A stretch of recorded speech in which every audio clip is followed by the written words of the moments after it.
Buenos días, hoy vamos a revisar algunos aspectos importantes de los aminoglucósidos. Son moléculas muy interesantes, moléculas que tuvieron su apogeo hace algunas décadas, en los años 40, 50, que sin embargo su uso fue restringido, o no restringido, sino disminuido a medida que pasaban los años por la consecución de antibióticos menos tóxicos y de pronto con un mayor espectro de acción, pero que en los últimos años los aminoglucósidos, ante la resistencia de algunas bacterias a estos antibióticos, pues han empezado como a surgir como una opción bastante interesante para este tipo de contextos. Entonces, vamos como siempre a iniciar hablando del origen de los aminoglucósidos. Básicamente todo empezó en la década de los 40, cuando este investigador, Selman Waksman, empezó a observar y a hacer experimentos con diversas bacterias que se encontraban en el suelo. Aproximadamente estudió 10.000, 100.000, 10.000 aislamientos en el suelo, y la teoría de él era que algunas bacterias podían prosperar porque deberían estar secretando alguna sustancia que inhibía a que otras especies crecieran a su alrededor. En ese orden de ideas, pues entonces descubrió la primera molécula como tal de los aminoglucósidos, que tuvo como origen a este tipo de hongo, el Streptomyces griseus, y de hecho pues eso fue un gran descubrimiento, muy sorprendente pues para esa época, específicamente para el tratamiento de la tuberculosis. El señor Selman Waksman pues fue portada de revistas importantes y de hecho ganó también el premio Nobel por su descubrimiento. Fue muy importante este descubrimiento porque fue como les decía, fue la terapia más eficaz en el momento para tratar la tuberculosis, la streptomicina. Sin embargo, el premio Nobel de este científico pues fue un poquito opacado porque su estudiante de posgrado, Albert Sachs, indicó que realmente el premio Nobel debió ser compartido en el mejor de los escenarios, porque él pues tuvo una importante participación pues en el descubrimiento. Bien, de hecho, aquí está Chats, alguna literatura indica pues que él fue su descubridor de la streptomicina. Miramos la fuente del Streptomyces griseus. Luego le siguieron, luego de la streptomicina le siguió la neomicina del Streptomyces flaviare. Ya en el año 1949, fijémonos que tuvieron que pasar 5 años para que hubiera otro participante dentro del grupo de los aminoglucósidos.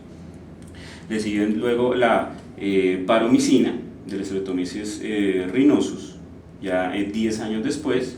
Le siguió la canamicina del Streptomyces canamiceticus.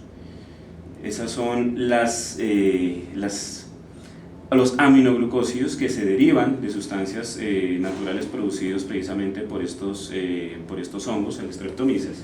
Ya llega en el año de 1963 la gentamicina, que ya no es derivada de estos hongos del Streptomyces, sino ya es derivada de otro tipo de hongos que se llama la Microspora purpurea, la gentamicina, y llega un aminoglucósido de síntesis, ya no es de origen natural, que es la amicacina, en el año de 1942.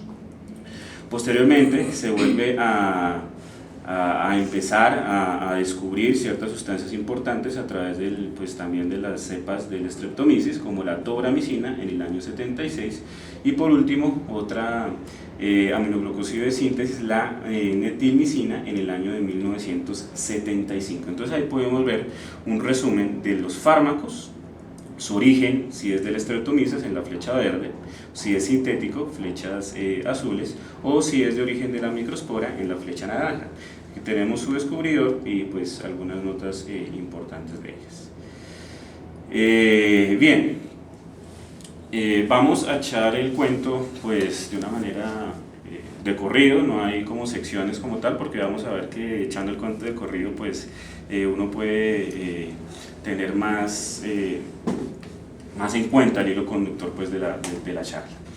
Acá tenemos varias estructuras del aminoglucósido, la tobramicina, la amicacina, estreptomicina, y hay otras dos que no se ven porque está aquí resaltado el anillo aminociclitol, que es la esencia de los aminoglucósidos. De hecho, los aminoglucósidos deberían llamarse aminoglucósidos aminociclitoles, porque estos anillos aminogluciclicoles, en el cual encontramos la estreptamina, la 2-deoxistreptamina y la estreptidina, pues son el núcleo de la estructura de este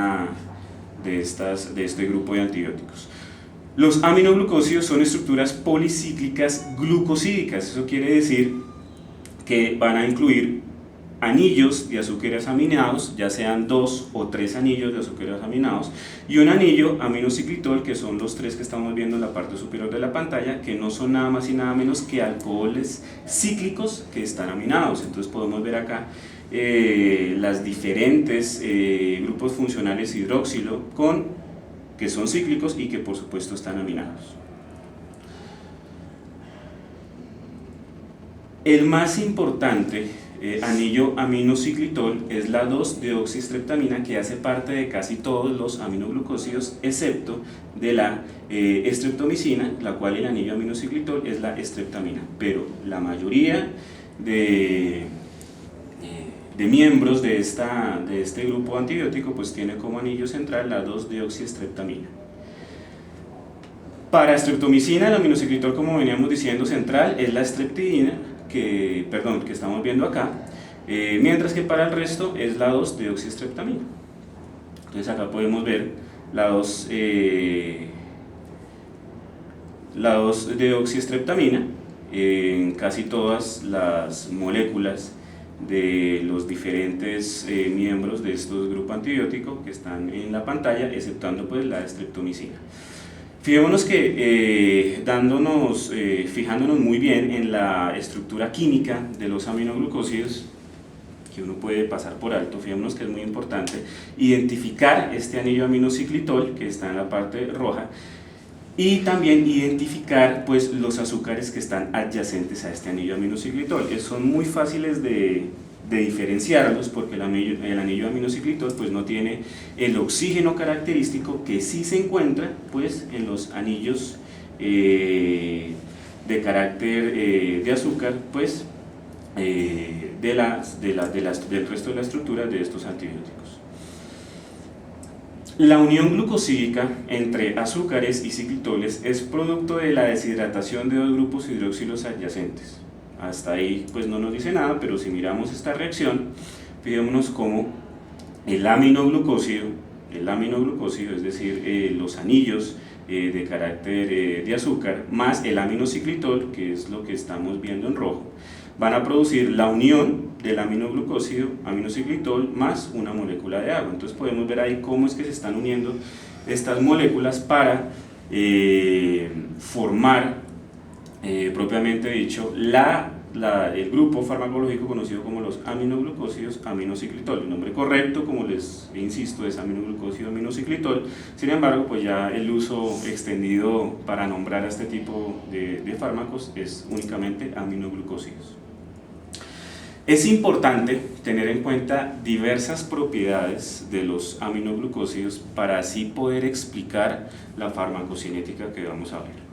Por ejemplo, a pH fisiológico, los grupos amino son ionizables y eso es supremamente importante. Los grupos hidroxilos son neutros a pH fisiológico y la carga global de cada molécula a pH fisiológico es de gentamicina más 5. ¿De dónde sale eso? A ver, gentamicina. Entonces fijémonos que los grupos amino son ionizables, entonces va a tener una carga de más 5, es decir, fijémonos dónde están los grupos amino. Acá tenemos 1, 2, 3, 4, se me perdió el otro, y 5, aquí está, 5. Entonces fijémonos que la carga como tal de la gentamicina son 5 dados por los grupos amino que son ionizables, tienen una carga positiva, son ionizables. Los de la neomicina también son 5, acá tenemos la neomicina, entonces fijémonos 1, 2, 3, 4 y 5. Y de la amicacina, que están acá, ¿cuántos son? Pues como sé que no alcanzan a ver, pues también tenemos los mismos 5. Conclusión, los grupos aminos son ionizables, específicamente amino, sin embargo los grupos hidroxilo a pH fisiológico pues son neutros. Esto es importante. Bueno, acá ya lo vamos a decir porque es importante. Acá tenemos los principales grupos de antimicrobianos aminoglucósidos. Entonces tenemos la streptomicina, con el anillo que ya veníamos hablando, la streptidina.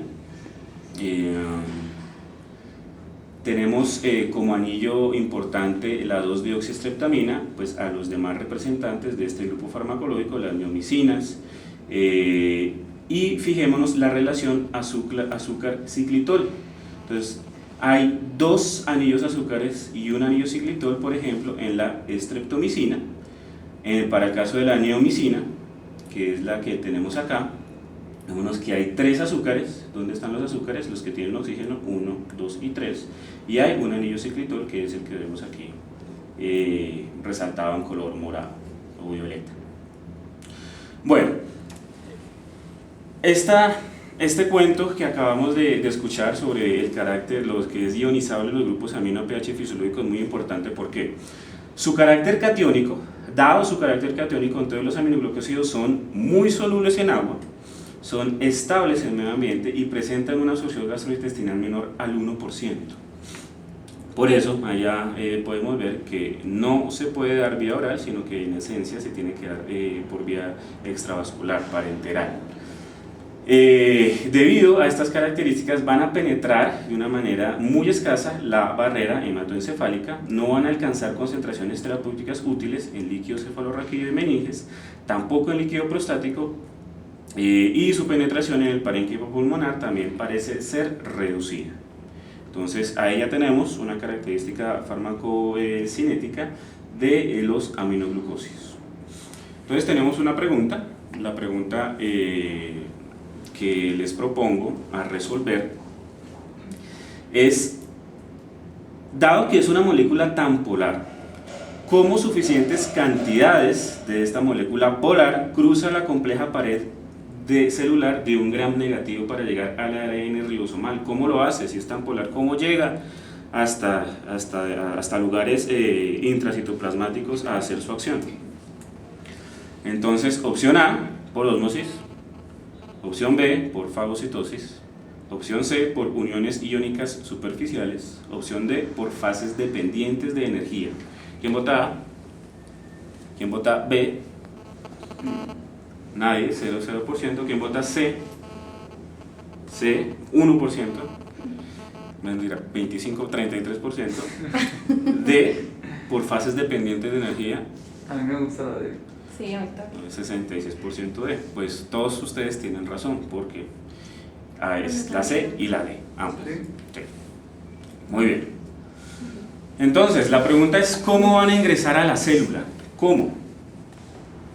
Entonces, hay básicamente la explicación se basa en una fase inicial de unión iónica superficial. Hay una unión iónica no dependiente de energía. Como es muy catiónica, entonces en la gram negativos, los residuos de la molécula de aminoglucósidos, que son catiónicas, cargadas positivamente, se van a unir a los residuos de los lipopolisacáridos con carga negativa. Entonces ya ahí podemos explicar cómo es que se van a unir los aminoglucósidos pues a los lipopolisacáridos característicos de los gram negativos,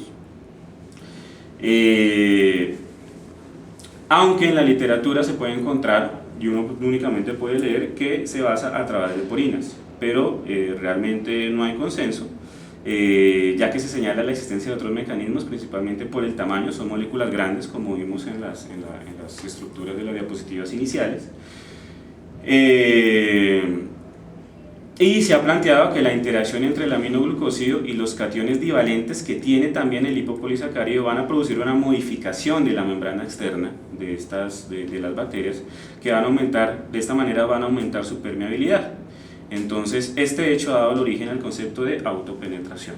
Entonces, como podemos ver, los aminoglucósidos, hay una primera fase de unión iónica superficial, se unen por su carácter catiónico a las cargas negativas de los lipopolisacáridos, entonces ahí como que van a tener una fuerza bastante importante pues para iniciar su ingreso a la célula. Luego de esta primera fase, el ingreso de los aminoglucósidos a través de la membrana citoplasmática puede ser dividido en dos etapas, ambas dependientes de energía. Entonces tenemos una primera fase inicial de unión por fuerzas iónicas, y tenemos una segunda etapa que ya va a ser dependiente de energía. Traté de buscar gráficos, pero realmente no se encuentran. Pero la explicación es algo sencilla. Resulta que la energía generada en la membrana de la célula de las bacterias gram negativas, pues hay una cadena respiratoria. Y esto es muy importante porque explica por qué bacterias anaerobias con sistema de electrones pobres son resistentes a los aminoglucósidos. Entonces, tercer mensaje importante con toda esta información que hemos recibido hasta el momento, que los aminoglucósidos pues van a tener o no van a tener acción sobre bacterias anaerobias y que van a tener una acción muy pobre en anaerobios facultativos, pues pueden ser resistentes a concentraciones bajas del antibiótico. Se necesita oxígeno para que actúen, ¿no? Y en presencia de pus no nada.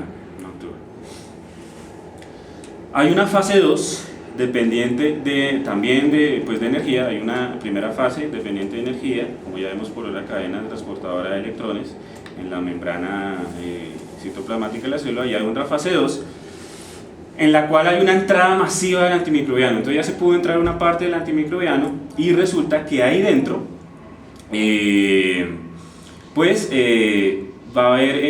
va a causar gracias a su mecanismo de acción ciertos péptidos aberrantes. Ya vamos a ver adelante el mecanismo de acción. Entonces va a modificar la síntesis de proteínas, y esta síntesis de proteínas dentro de la bacteria va a producir péptidos aberrantes que se van a unir pues a la membrana citoplasmática, y entonces también la van a inestabilizar, y entonces va a haber una mayor penetrancia del aminoglucósido. El mecanismo de acción, pues hay videos muy interesantes en diferentes fuentes electrónicas. Acá yo les traigo un dibujo. Una pregunta. Sí. ¿Esa fase de energía qué causa? O sea, que la célula entre el aminoglucósido, o esa fase de energía que...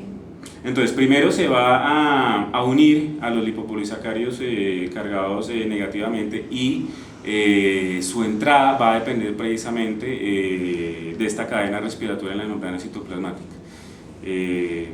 Eso es pues lo que reporta la literatura, y gracias entonces a esa membrana, a esa cadena respiratoria en la membrana, pues es que se va a producir su introducción dentro de la célula bacteriana. Entonces son dos fases, la última de ellas pues dependiente de energía de oxígeno, como decíamos anteriormente. Acá tenemos el mecanismo de acción inicial, no el mecanismo de acción, sino simplemente esto es para recordar cómo es que a través del ARN de transferencia, que va a imprimir un sello en el ARN mensajero, pues va a empezar a sintetizar pues diversas combinaciones de péptidos pues para la síntesis de proteínas. Pues eso es lo que ya hemos visto en varias conferencias. Simplemente les traigo esto para indicar que el aminoglucósido se va a unir irreversiblemente, entonces va a llegar a la sección A, como ustedes saben, esta es la subunidad 50S, está la subunidad 30S. Los aminoglucósidos van a ir directamente a una porción que se llama 16S de la subunidad 30S, se van a unir irreversiblemente, de tal manera que al unirse irreversiblemente a esta subunidad, pues evitan la transferencia, pues es parecido a los demás antibióticos que me alteran la síntesis de proteínas. Entonces me va a evitar la transferencia de la información del RNA de transferencia desde el sitio A hasta el sitio P, pues evitando entonces la elongación de la cadena polipeptídica. Entonces, he ahí la explicación de cómo actúan los aminoglucósidos, y como resultado, entonces no habrá una cadena polipeptídica de aminoglucósidos, pues obviamente de proteínas completa, y eso es lo que va a alterar también la información que estamos viendo anteriormente va a alterar entonces ciertas proteínas de la membrana citoplasmática y ahí va a entrar una mayor carga de aminoglucósidos a la célula. Eso es lo que se denomina efectos pleiotrópicos dentro de la bacteria de los aminoglucósidos. De hecho, los efectos pleiotrópicos están descritos como que la incorporación de alguno de estos péptidos alterados a la membrana citoplasmática va a conducir a una alteración de la permeabilidad y a una entrada progresiva de moléculas de aminoglucósidos al interior de la célula bacteriana, lo que va a producir pues una inhibición irreversible de la actividad ribosomal y por lo tanto de la síntesis de proteínas. Eso es a grandes rasgos entonces cómo actúan los aminoglucósidos.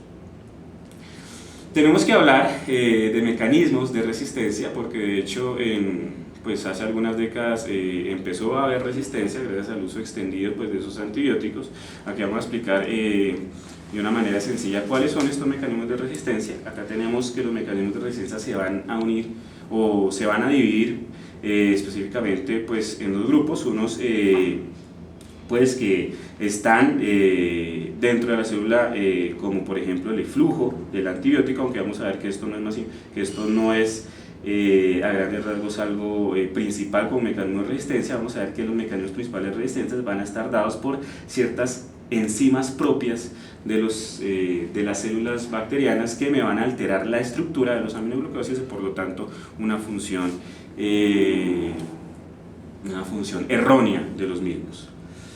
Entonces, puede haber alteración de sitios blancos, entonces por mutación de genes o de proteínas ribosomales o el ARN16S, que como vimos el aminoglucósido se va a pegar a una subunidad de 16S, entonces se puede alterar este sitio blanco. Entonces esto tiene importancia clínica específicamente no para todos los aminoglucósidos sino específicamente para la streptomicina.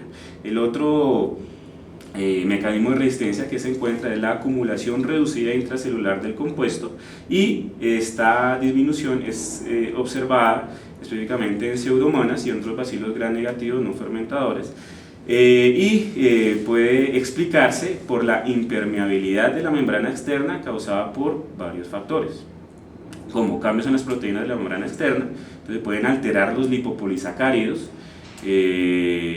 determinando entonces un nivel de susceptibilidad intermedio a estos agentes antibacterianos. Entonces se puede alterar la entrada ya sea por las clásicas porinas que uno puede leer en la literatura o por estas fases de entrada de los aminoglucósidos a la célula que vimos anteriormente.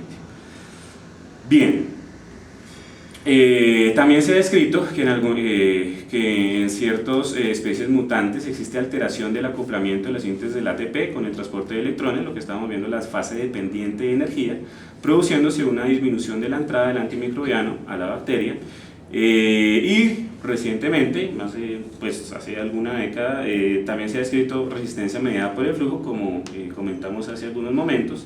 Sin embargo, la importancia clínica de este tipo de mecanismo pues, es poco trascendente. Entonces son como principalmente los demás, excepto el eflujo, que al parecer no es importante para este tipo de antimicrobianos. Y como les decía, no solamente vamos a tener los que hemos descrito, sino que también hay una modificación de los aminoglucósidos por enzimas que pues, me van a alterar su estructura. Estas enzimas van a catalizar la modificación covalente, o sea que realmente una importante modificación, dado su característica covalente, de grupos aminos e hidroxilos que le dan su carácter catiónico a la molécula, generando modificaciones químicas que van a llevar al aminoglucósido a unirse débilmente. Ya no va a ser tan irreversible esa unión a los ribosomas, sino que va a ser con menos fuerza y por lo tanto se afecta el ingreso de antibacteriano en la fase 2 dependiente de energía. ¿Cuáles son esas enzimas? Pues están las aminoglucósidos acetiltransferasas. Como su propio nombre lo indica, transfieren grupos acetil a los grupos amino, utilizando como cofactor la acetilcoenzima A. Entonces existen dos enzimas acetilantes, la AC3, que inactiva gentamicina pero no amicacina, y la AA6, que es al revés, de inactivar amicacina pero no gentamicina. Entonces hay enzimas para inactivar los aminoglucósidos que ustedes quieran. Tenemos no solamente los aminoglucósidos acetiltransferasas, sino también tenemos los aminoglucósidos adeniltransferasas. que ahora se denominan, o que se denominaban AAD y que actualmente se denominan ANT, y son enzimas conocidas también como nucleotidiltransferasas que adenilan, le ponen un adenil a ciertos grupos hidroxilos, pues entonces cambiando totalmente la estructura del aminoglucósido. Y por último, no por ello menos importante, tenemos las aminoglucósidos fosfotransferasas, que como su propio nombre lo indica, van a alterar o van a modificar grupos hidroxilos mediante fosforilación. Estos dos tipos últimos de enzimas, la adeniltransferasa y la fosfotransferasa, entonces utilizan nucleósidos trifosfatos, especialmente ATP, como cofactor.